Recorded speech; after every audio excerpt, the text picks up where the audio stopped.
What's up, everybody? It's Luke James, not the singer. If you're looking to get your music reviewed, you can hit up this email that's right here. But today I'm going to hit you up with my thoughts and opinions on this new album from Prota called Attuo, which stands for A Treetop Under Oppression. Now, Prota is a rapper who's coming out of Tuskegee, Alabama, and he has made my year-end indie list in the past, so make sure you check him out. Check out those reviews on the channel, and also check out this project just by peeping the links and information in the box down below.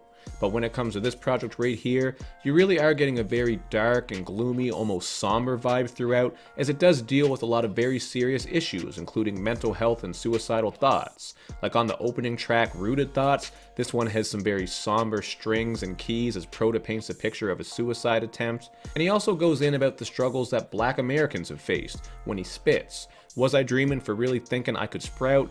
Hair grown out don't really mean I know my roots. They sabotaged my family tree and made me lose.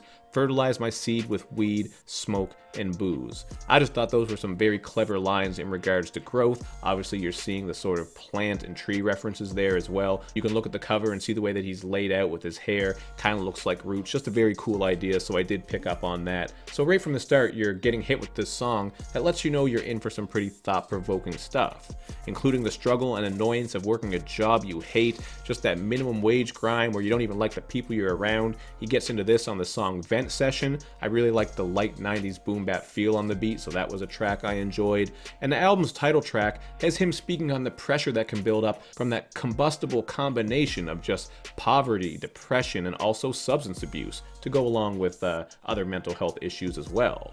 This is definitely one of the album's standout cuts. I like that gentle beat switch up, and District 90 is another favorite of mine because I love the woodwinds on this beat. Starts off very gentle before it builds up and it just sounds great. And on here he's calling out those people who didn't like him when he was younger, but then once he grew, became a man and started doing better for himself and rapping and all these types of things, people started to show him love. So just that idea of fake love and how it can be pretty annoying when people do that. But hey man, I guess we all grow and change, so sometimes it is what it is.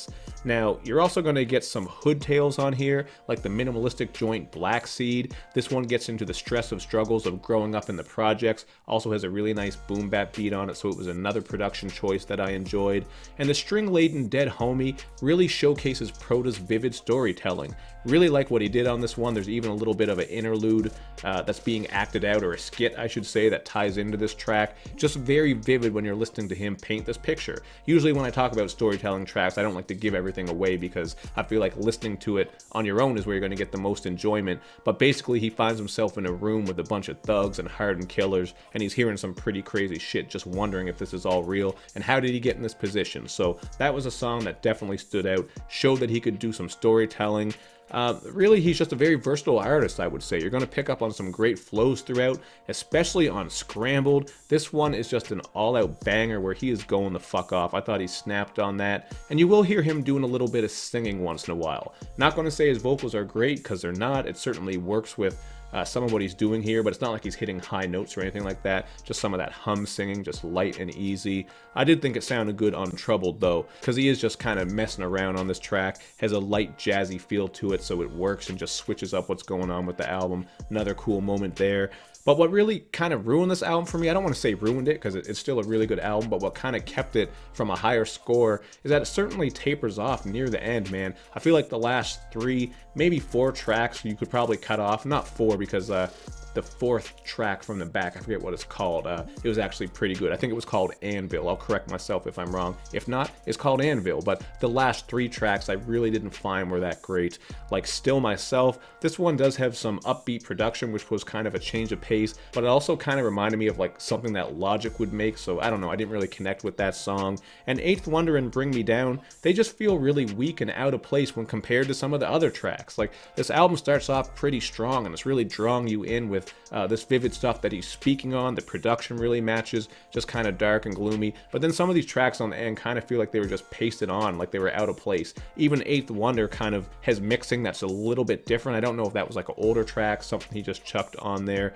You know, they're not dumpster juice by any means, don't get me wrong, I'm not saying they're all out bad tracks, but it did kind of kill the vibe a little bit on the end of this project in my opinion. So, you know, they're just not near as hard hitting as everything else on here, so it does make things taper off and these songs songs just aren't that memorable to me. But all in all, man, I think this album overall is a 3.5 out of 5. Really close to a 4, but I did think his last album was just a bit more cohesive. Like, the storytelling was a bit stronger and vivid. I also think the production on that one was great. This one is just like a small step back. Not a big step back, because I almost did go with a 4. But that's just my opinion. I mean, if you gave this one a 4 and the other one a 3.5, I would certainly understand. Either way you want to slice it. Numbers are numbers, but at the end of the day, they're both damn good albums. Definitely check them out.